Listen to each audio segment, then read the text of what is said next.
ನಾಳೆಯಿಂದ ಸಾಲು ಸಾಲು ರಜೆ. ಹೀಗಾಗಿ ಮೆಜೆಸ್ಟಿಕ್ನಲ್ಲಿ ಬಸ್ಗಳು ಫುಲ್ ರಶ್ ಆಗಿವೆ. ಇಂದಿನಿಂದಲೇ ಊರುಗಳಿಗೆ ಜನ ಹೊರಟಿದ್ದಾರೆ.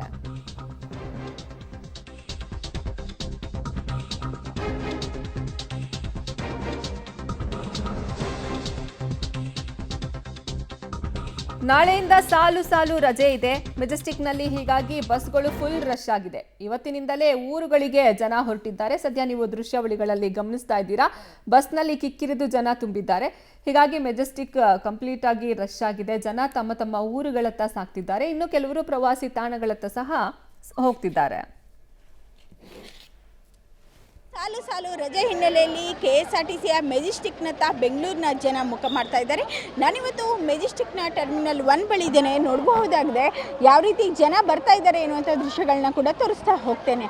ಪ್ರಮುಖವಾಗಿ ನಾಳೆ ಮಹಾವೀರ ಜಯಂತಿ ರಜೆ ಇದೆ. ಇನ್ನು ಶನಿವಾರದಂದು 2ನೇ ಶನಿವಾರದ ರಜೆ ಇದೆ. ಆಮೇಲೆ ರವಿವಾರದ ರಜೆ ಕೂಡ ಇದೆ. ಜೊತೆಗೆ ಏಪ್ರಿಲ್ 14ರಂದು ಅಂಬೇಡ್ಕರ್ ಜಯಂತಿ ಇರ್ತಕ್ಕಂಥ ಹಿನ್ನೆಲೆಯಲ್ಲಿ ಸಾಲು ಸಾಲಾಗಿ 4 ದಿನ ಕೂಡ ರಜೆ ಇದೆ. ಈ ನಿಟ್ಟಿನಲ್ಲಿ ಜನ ಈಗಾಗಲೇ ಅವರ ಊರುಗಳತ್ತ ಮುಖವನ್ನು ಮಾಡ್ತಾ ಇದ್ದಾರೆ. ಪ್ರಮುಖವಾಗಿ ಇಲ್ಲಿ ಒಂದು ಖಾಸಗಿ ಬಸ್ಗಳು ಕೂಡ ದುಪ್ಪಟ್ಟು ದರವನ್ನು ಏರಿಕೆಯನ್ನು ಮಾಡಿದ್ದಾವೆ. ಅದರ ಜೊತೆಗೆ KSRTCಯು ಕೂಡ 200ರಿಂದ 300 ರೂಪಾಯಿ ಏರಿಕೆಯನ್ನು ಕೂಡ ಮಾಡಿದೆ.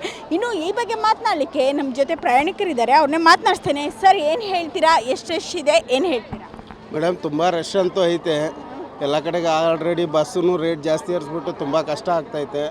ಆಲ್ರೆಡಿ ಬಸ್ ಸೌಲಭ್ಯಗಳು ಜಾಸ್ತಿ ಮಾಡಿಬಿಟ್ಟು ಬಸ್ ರೇಟನ್ನು ಸ್ವಲ್ಪ ಕಡಿಮೆ ಮಾಡಬೇಕಂತ ತಮ್ಮಲ್ಲಿ ವಿನಂತಿ ಕೇಳುತ್ತೇವೆ. KSRTC ಅವರು ಕೂಡ ಬಸ್ ದರ ಏರಿಕೆ ಮಾಡಿದ್ದಾರಲ್ಲ ಸರ್, ಏನು ಹೇಳ್ತೀರಾ? ಹೌದು ಮೇಡಮ್, ಲಾಸ್ಟ್ ಟೈಮ್ ನಾನು ಹೋಗುವಾಗ 500 ರೂಪಾಯಿ ಇತ್ತು. ಇವಾಗ 640 ರೂಪಾಯಿ ಅದೇ ತಿಂತಿಣಿ ಬ್ರಿಡ್ಜ್ಗೆ ಆಗೈತೆ.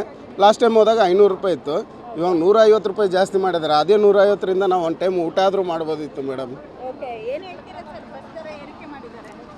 ಏನು ಗೊತ್ತಿಲ್ಲ ಮೇಡಮ್, ಅದು ಇವಾಗ ಜಾಸ್ತಿ ಮಾಡಿದ್ದಾರೆ. ಇವಾಗ ನಾವೇನು ಮಾಡಕ್ಕೆ ಬರ್ತದೆ? ಎಷ್ಟಾಯಿತು ಅಷ್ಟು ಕೊಟ್ಟು ಹೋಗ್ಬೇಕಾಗ್ತದೆ. ಸರ್, ರಶ್ ಇದೆ ಅಲ್ಲ, ಏನು ಹೇಳ್ತೀರಾ? ಮೊದಲೆಲ್ಲ ಇದಿತ್ತು, ಎಲ್ಲ ಫ್ರೀ ಮಾಡಿ ಎಲ್ಲ ನಮಗೆಲ್ಲ ಕೊಟ್ಟು ದುಡ್ಡು ಕೊಟ್ಟರೆ ಸೀಟ್ ಸಿಗ್ತಾ ಇಲ್ಲ. ಏನು ಮಾಡೋಕ್ಕಲ್ಲ. ಅದು ಮತ್ತು ಈಗಿನ ಜನ್ರೇಷನ್ ಏನದ ಅಂದ್ರೆ ಬೆಲೆ ಏರಿಕೆ ಜಾಸ್ತಿ ಮಾಡ್ಯಾರ.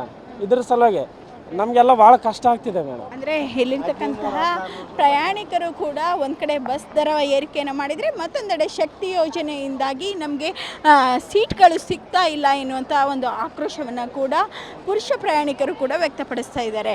ನೋಡ್ಬೋದಾಗಿದೆ, ಇನ್ನು ರಾತ್ರಿ ಆಗ್ತಾ ಇದ್ದಂತೆ ಇನ್ನೂ ಕೂಡ ಪ್ರಯಾಣಿಕರ ಸಂಖ್ಯೆಯಲ್ಲಿ ಹೆಚ್ಚಳ ಆಗುವಂತಹ ಎಲ್ಲ ಸಾಧ್ಯತೆಗಳು ಕೂಡ ಇದ್ದಾವೆ. ಹೀಗಾಗಿ 4 ದಿನದ ರಜೆಯನ್ನು ತಮ್ಮ ಕುಟುಂಬದವರೊಂದಿಗೆ ಕಳೆಯಲು ಬೆಂಗಳೂರಿನ ಜನ ಅವರ ಊರುಗಳತ್ತ ಮುಖ ಮಾಡಿದ್ದಾರೆ. ಕ್ಯಾಮ್ರಾ ಪರ್ಸನ್ ಸುಹಾಸ್ ಜೊತೆ ಅರುಣಾ, ಪಬ್ಲಿಕ್ ಟಿವಿ, ಬೆಂಗಳೂರು.